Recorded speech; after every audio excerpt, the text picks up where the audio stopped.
Norby debut, but it was the other Oriole in that trade that lit it up for the Marlins. They don't win, but 3 hits for Kyle Stowers. His best Marlins day by far thus far. The Marlins offense in general looking lively since the All-Star break. They're struggling with the arms right now, but the offense is showing signs of life, not just for the rest of 24, but also looking ahead to 2025. Tons to get into. This is Locked On Marlins.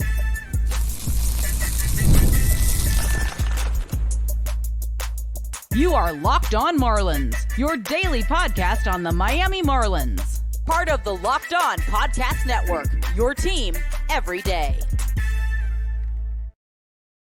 Greetings from England and welcome to Locked On Marlins. This is your daily Marlins pod. I'm your host, Peter Pratt. Hit me up, of course, at Miami Marlins _UK. Thanks for making Locked On Marlins your first listen of the day. Reminder, there's a YouTube channel as well. Hit subscribe over on the YouTube. Everything is part of the Locked On Podcast Network. Guys, it's Tuesday. Happy Tuesday. I hope everyone is doing well. The Marlins, there's a lot of talking points right now. Not so much about wins and losses at this juncture of the year, but there's a lot of storylines that we're closely tracking. Yesterday, Norby was all of the talk. Obviously making his debut at third base. So we're watching the offense. We're watching the defense. We've got our eyes on Kyle Stowers. We're trying to see if he can get out of this funk after Rod Allen giving him the big hype for the hypest walk ever. So there's lots happening. We've got a new starter in Ola, his debut for the Marlins. Is he any good? There's tons happening. Even in the depths of August, there's tons happening, and there's tons on deck as well. Edward Cabrera going this evening. So thanks for joining me. Following along, of course, via Locked On Marlins. This episode is sponsored by our good friends over at FanDuel. And now through September 22nd, all FanDuel customers can bet $5 and get a 3-week free trial of NFL Sunday Ticket from YouTube and YouTube TV. Visit FanDuel.com/lockedon to get started. And guys, where we're starting today is Norby in the big debut.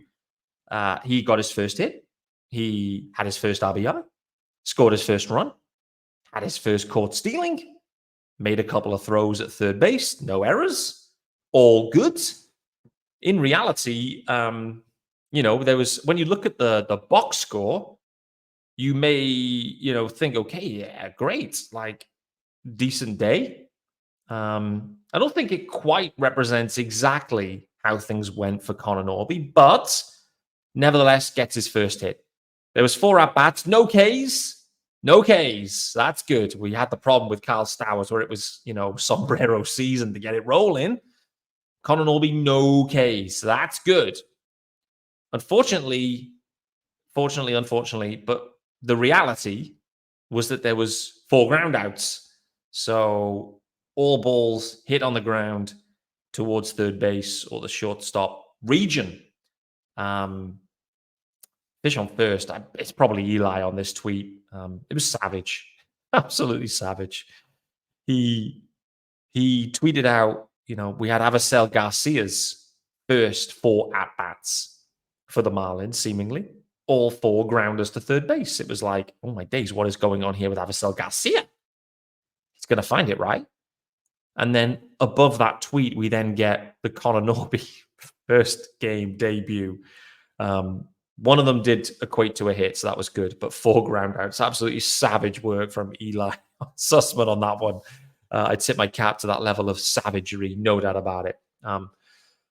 Norby more generally, it's fair to say, Skip Schumacher was, giving it a good degree of hype pre-game, suggesting that he's got a lot of attributes that he likes. So if Skip Schumacher believes in Norby's attributes, then I'm all in. No doubt. Like, for me, that's just like transform things. IQ, clubhouse vibes, everything. Offense, he believes he can be a stud defensive dude at third base. So, for me, that's the Skip Schumacher seal of approval is worth a lot to me. It carries a lot of weight for me specifically. So I was very intrigued to hear that from Skip.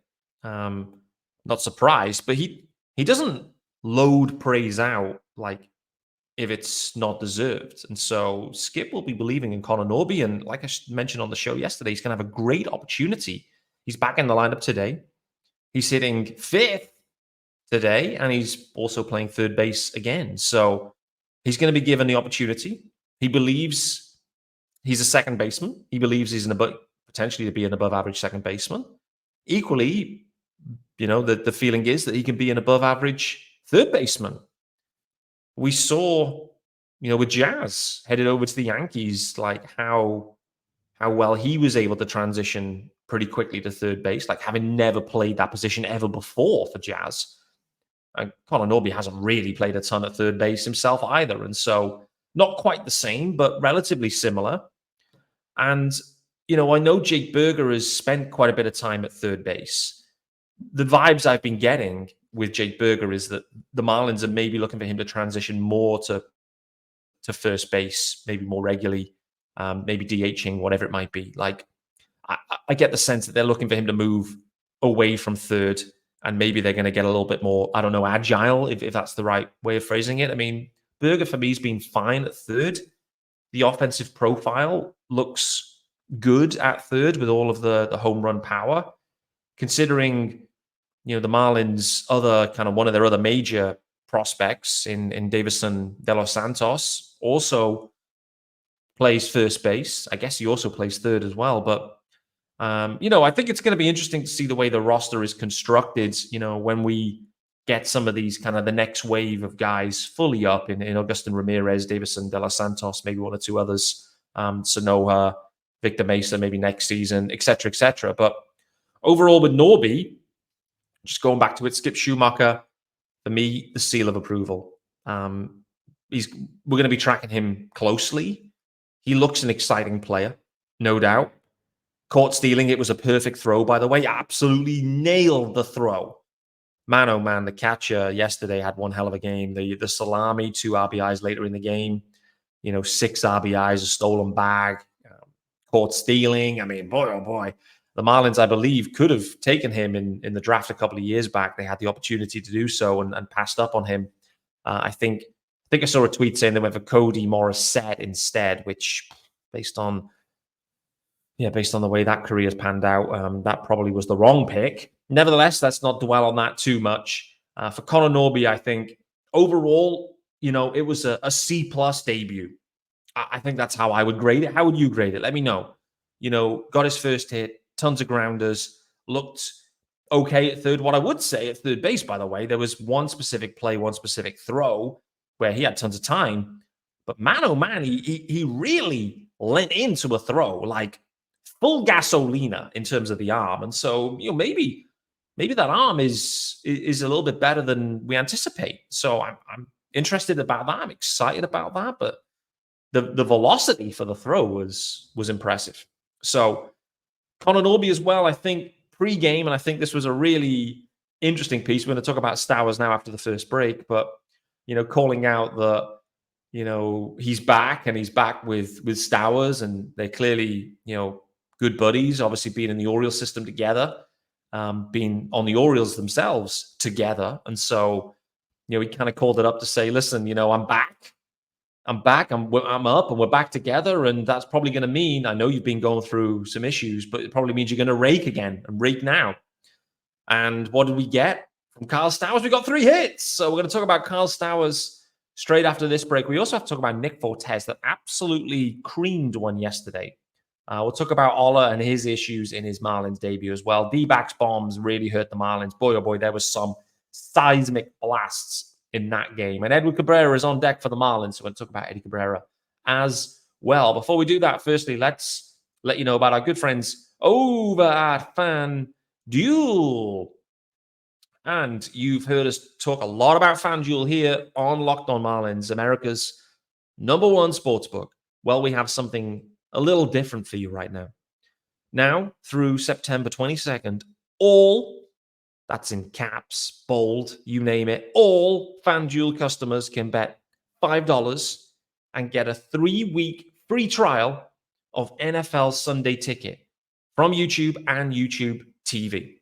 Then with a YouTube TV base plan, you'll be able to watch every regular season Sunday afternoon out-of-market game. All you need is a Google account and a current form of payment, and you can cancel anytime.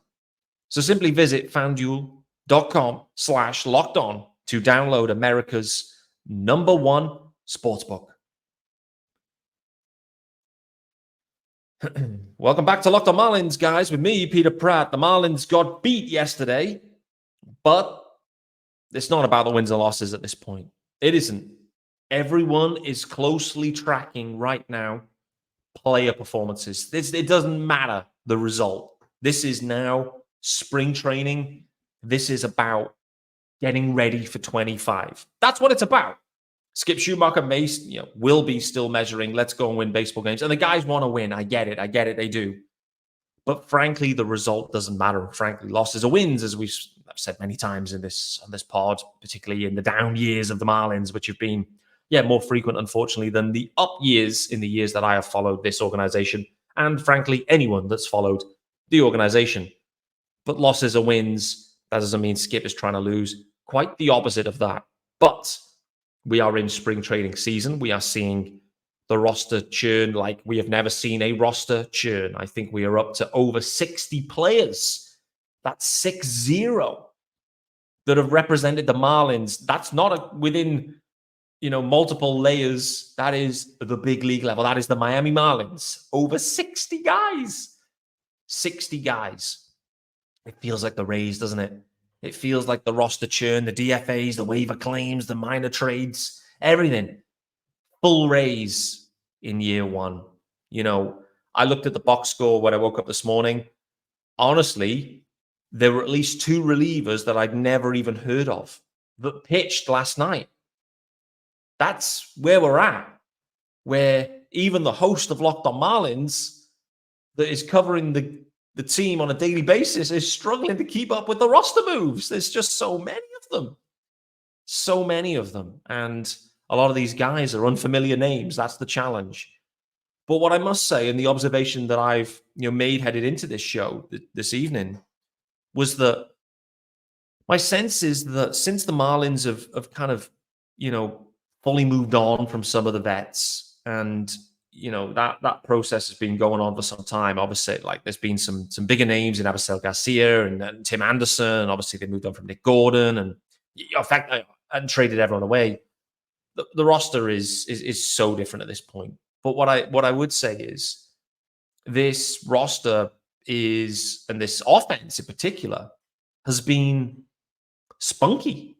Is maybe the right phrase that I would go to. It's been, if we think back to how the year started, and the offense was dead, no runs, couldn't score any runs, started pitching was terrible, like it was just, everything was culminating, it was just not good. I feel now like the offense has really turned it around since the All-Star break. I mean, it's connected with Jake Berger going crazy, it's connected with Xavier Edwards, going crazy, it's connected with Jonah Bride getting everyday playing time and delivering above average numbers at this point. And then other guys are sprinkling in. It's kind of fun to watch, to be honest with you. It's kind of fun to see the offense battling. And they are battling. And sometimes they put things together. And like yesterday in the game, they obviously put up 6 runs. So, that kind of shows they out-hit. They out-hit the Diamondbacks yesterday. 12 hits for the Marlins, 8 for the Diamondbacks. Unfortunately for the Diamondbacks, they managed to get on base quite substantially early in the game through being hit by pitch or walk. That was the problem, unfortunately, for Ola in his Marlins debut, culminating in the grand slam. But, the offense itself has been performing better, which is fun to see. It then makes you think, what could 25 be like? If the offense can get themselves, away from bottom 5 and a good degree of this rotation is back, it does give you confidence that maybe the Marlins can hang around at least in 25. And that's all we want is for the Marlins to be playing circa 500 ball for most of the year. Because circa 500 ball is always kind of in it in the modern day game. I mean, let's have a quick look now and see, from a wildcard standings where we're up to. You've got the Mets, they're 5 games over 500, and they're only a game and a half back in the wild card. You've got the Giants that are 1 game over 500, they're 3.5 back. Like, this is the end of August. This is the point. All we need for the Marlins, for me as a fan, and all we invest in the Marlins generally, is to them to be in and around 500. And frankly, the way this offense is shaping up and the way that the rotation, we'll see what happens in the offseason. Like, there's some uncertainty there.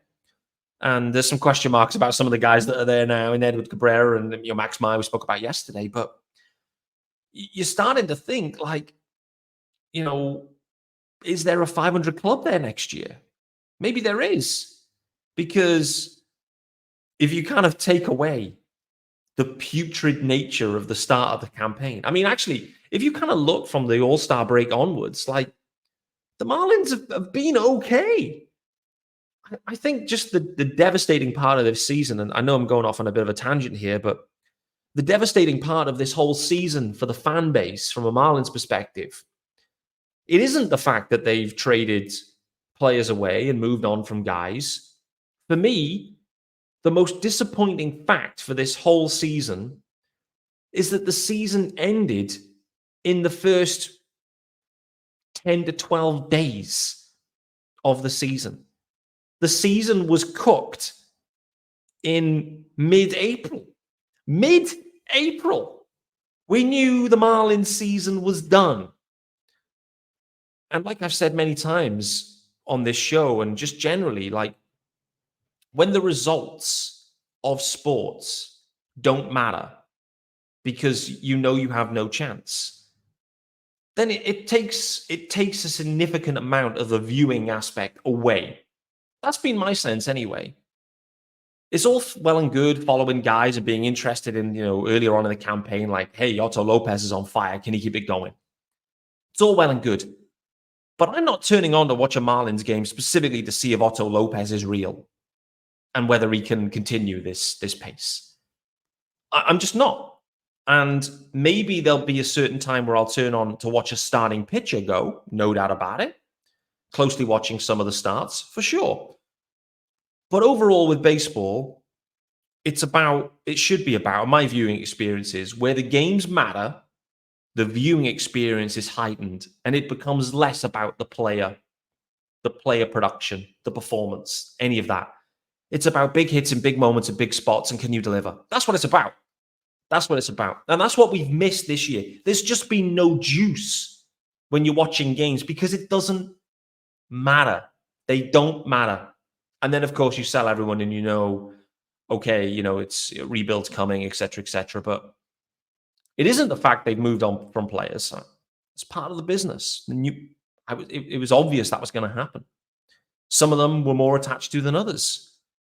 But for me, what has spoiled my summer most around baseball and following the Marlins, specifically this campaign, has been that we're now at the 20th of August, and pretty much since mid-April, so that is what? May, June, July, August. It's 4 months and a bit. 4 months. The games haven't mattered. No juice. We're watching the games, and frankly, it doesn't matter if they blow a save. Frankly, it doesn't matter if they walk them off. Yes, you celebrate little wins, little milestones, little home runs here, little moments here, a cycle from Xavier Edwards. But there's been no juice. I need in 25 for the Marlins to start better. I need them to stay competitive. I need there to be some juice when we're watching the games, at least up until the deadline. Just hover around 500. And if you've got Sandy going, if you keep Luzardo, you keep those two guys, the 1-2 punch. They're both healthy. They're both back. You've got Weathers. You've got Braxy Garrett back too. Eddie Cabrera, Max, whatever it might be, fifth starter. I mean, who cares really, frankly? But you have a degree of a rotation and a spunky offense with some young names. This is probably going to be a watchable product. But we're not going to know. We're not going to know until we see it. And it's not about can you get to 90 wins. It's about can you just play 500 ball or thereabouts. That's all we want. As we see with the Giants, 3.5 games back. I'm sure the Giants fans are thinking, we go on a run here. We can get in. We can absolutely get in. And I'm sure they'll be looking around going, we're only 3.5 games back. And the team we're chasing down is the completely busted up Bravos. They just lost Austin Riley as well. Again, I mean, the Bravos have been decimated this year with injuries. I'm not going to give any sympathy for injuries because the Marlins rotation is effectively on the IL, hence the problem. So everyone deals with injuries. It impacts performance. Fair play to the Braves. I'm going to tip my cap to them that even through the injuries they've had, they're still 8 games over 500. That's missing Acuna, most of the year, Spencer Strider the whole year. You know, Murphy's been down. Albies has been down for a period. Riley's now effectively out for the season. Max Fried is at it. Like, the list goes on and on and on for the Bravos. And fair play, they're 8 games over 500. They've basically been kept afloat by Marcell Ozuna. Matt Olson has been putrid. Riley's been okay. Like, it's basically been Marcell Ozuna powering the Braves. And that's about it. And that just shows you, like, it can piece it together. It really can. Anyways, that was a very long segue and a very long rant. That wasn't a rant. Let me know your thoughts. Let me know. I want to know your thoughts. I just want to be open. I want to be honest about just how I'm feeling about this season and how it's gone. And for me, I take little pleasure in following, Connor Norby at-bats, in a dead season. Like, it's fine. But I'd much prefer the Marlins' result to matter. Then you've got my eyeballs. And frankly, I cheer everyone on. It's not about Connor Norby at-bats. Every at-bat then matters. Every out matters. At the moment, from a pitching perspective, they're just trying to get through innings. Irrespective of the result, it's more about, can we just get through the innings? From an offensive standpoint, it's, everyone's working on their own little individual things. Berger's on fire, Xavier, these guys are on fire, which is great. It's just fun. But the results don't matter. Let me know your thoughts. Has it impacted your viewing experience? I want to talk about Kyle Stowers, though. After this segment, man, oh man, I've segued. Sorry for this, guys. I've completely gone off tangent. But, sometimes, you just got to unload. Let's carry on and recap yesterday's game. Also look ahead to Eddie Cabrera starting. Before we do that, let's let you know about our good friends over at PrizePicks. Yes, sir. And PrizePicks is America's #1 daily fantasy sports app with over 5 million active members. It's the easiest and most exciting way to play daily fantasy sports.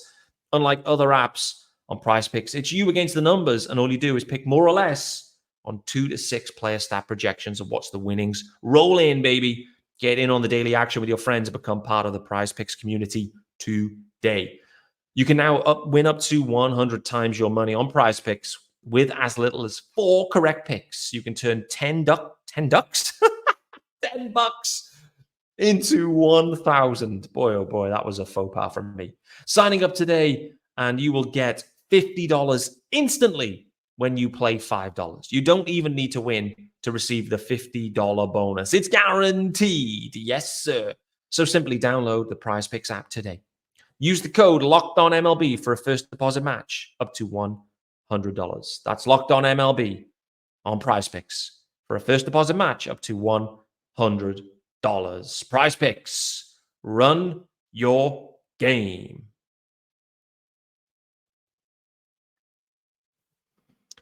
Final segment here with me, Peter Pratt, on Locked On Marlins, Tuesday, the 20th of August. We've talked Connor Norby debut. Skip Schumacher has given him the seal of approval. He's going to be playing a lot of third base, it seems, and there's going to be some growing pains, but I'm very excited to see.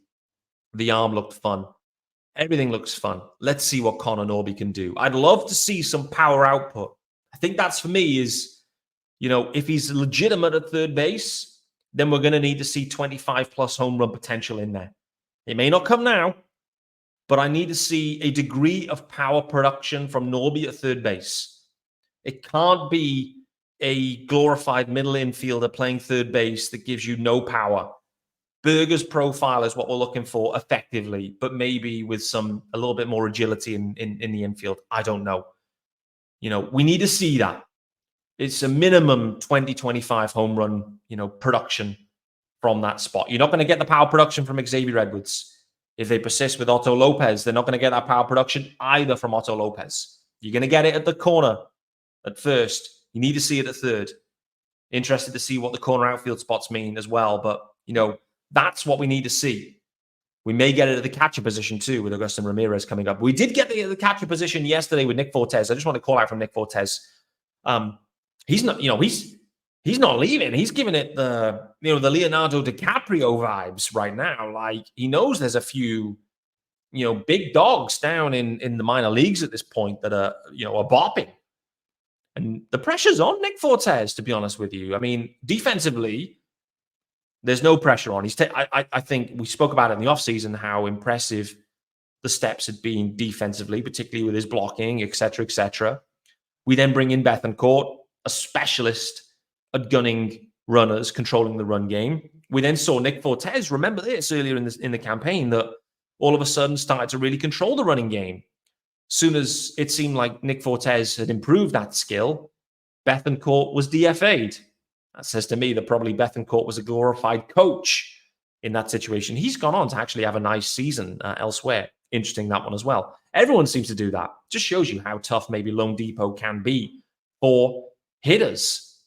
But nevertheless, the pressure's on Nick Fortez. It really is, because both Augustin Ramirez is close, very close. So's Joe Mack from what he's doing. And so there's two guys sat there ready to rock and roll. And the question is, do the Marlins continue with Fortez? Do they look to accelerate Joe Mack?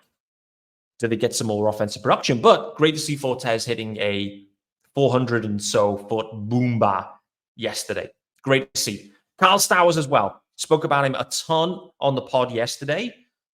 Frankly, because it has been a terrible start for Stowers. And then also Rod Allen was waxing lyrical about a walk, but was calling out that he felt like he was getting closer.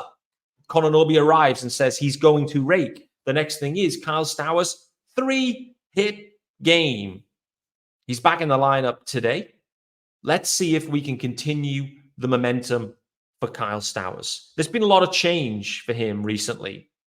It's tough going from Baltimore to Miami. It's tough going from a contender, a young contender. They're winning games. It's fun.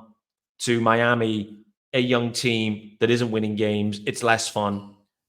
The crowds are there in Baltimore. The crowds aren't there in Miami. It's completely different. You also want to prove yourself quickly. You also want to, put yourself forward as, it's Stowers season. I'm here and I'm announcing myself that I'm about to be a big stick in this lineup for a long time. It's a lot of pressure. It's a lot of change, a lot going on for Kyle Stowers. Have I ever seen him play before he's joined the Marlins? No, not really. Not really. So all I've judged him on thus far has been what I've seen in a Marlins uniform. It hasn't been good. It hasn't been good. The first couple of at-bats in particular were wild. He's settled down since then for sure. But 3 hits, it's encouraging. Again, with Kyle Stowers, there's a huge opportunity in front for him. Same as Connor Norby. There's a core, seemingly, of this roster that's kind of, coming together. I mentioned the offense is looking better. You've got Xavier Edwards locked in at the top spot. You've got Jake Berger playing, first base, third base, DH, whatever. It doesn't matter, Jake Berger. He's a bobber, and we know it. We've got Jonah Bride that's, arrived. We've got Jesus Sanchez doing Jesus Sanchez things. He's effectively Jock Peterson. He's effectively Jock Peterson, really. Maybe not quite as effective as Jock, but same kind of dude. Basically, heavy lefty stick, platoon stick. Kyle Stowers equally has an opportunity to slot into that. And so, you kind of Norby, Stowers, Jesus Sanchez, Berger, Bride. Let's say Davison De Los Santos is up. Let's say Augustin Ramirez is up. Like, all of a sudden, this offense, has the potential to be fun. But Stowers, we need to see it. We need to see it, no doubt. But great first step, first big game for Stowers. I want to see some power, though. I want to see some power production from Stowers. I think he did just miss a home run. Maybe in the Mets series, I think, when he hit the top of the wall. But other than that, we haven't seen a ton. We haven't seen a ton of anything, but it'd be great to get his first bomb, on, in the books, let's say, for the Marlins. We've got 10 seconds left before we hit the 30. then I'm going to have to get out of here. Edward Cabrera going this evening against the Diamondbacks. Let's see what version of Edward Cabrera we get. Bit of talk about Edward Cabrera, on the Fish on First stream yesterday. It's, the go-to place for Marlins content, of course. And I feel like we're coming around to the fact that Edward Cabrera, the inconsistencies, there's too much inconsistency to be a starter. Predominantly going through the lineup the second and particularly the third time. With that and those numbers and the body of evidence, like we've seen enough of Eddie now, the numbers, we've got enough body of evidence. What we see with him is he's normally very effective in the first couple of innings, the first time through the lineup. But once it's the second and third, the wheels start to come off. That immediately says to me, reliever profile. And not just a middle reliever, not just a run-of-the-mill dude, not just like, AAA cannon fodder, none of that. Eddie Cabrera has the potential, in my opinion, to be a stud back-end reliever. We've seen it. I think he can do it. I think the Marlins need to seriously consider this because one thing we have seen since the deadline, whilst the offense has been fun, the bullpen has obviously taken a huge step back. They're going to need to find ways to fill the bullpen and for the guys that they've moved. Puck's having a stunning season, continued that. Tanner Scott was obviously absolutely immense. They found guys. Faucher's doing a decent job, obviously, in the ninth inning now. But when the Marlins look ahead to 25 and we look back to 23, the strength of the organization was the pen. Super dependable, so many tight games. We know that the Marlins and the offense is never going to be top 10. So the pen is always going to be huge. And I'm looking at the likes of Eddie Cabrera and I'm thinking, do we get more wins and more value out of Edward Cabrera if he's in the pen in the 8th or 9th inning? And I know there's risks. I know there's risks because those walks can just occur out of nowhere. But the body of evidence with Eddie Cabrera when he's pitching as a starter says to us, first time through the lineup, he's good. Better than good. He's very good. It's the second and third time when the eyes adjust and people start to see him and things go wonky. Walks a guy, and next thing is the wheels come off. I think Eddie Cabrera, this offseason, the Marlins weren't afraid to transfer Puck from effectively the closer, but was, a leverage arm into a starter. I'm very intrigued to see if the Marlins look to backfill their bullpen here with a guy that has no minor league options, has all of the pitches, he's got everything in his locker, and whether they look to backfill the leverage pen with Eddie Cabrera. Do you trust him in the 9th? I don't know. Should they look to make that move at this point in the season? Probably not. It's something maybe to work on in the offseason, considering the Marlins desperately need innings and starters, and they're obviously struggling already. But I think it should be something that is strongly considered. And I think he could absolutely excel in that role. He's always had health issues. Does that help? Is it his best role? And do the Marlins need him in that role? I think the answer to all those three questions is yes. Guys, that's been Locked On Marlins. Thanks for joining me. I'll see you guys tomorrow.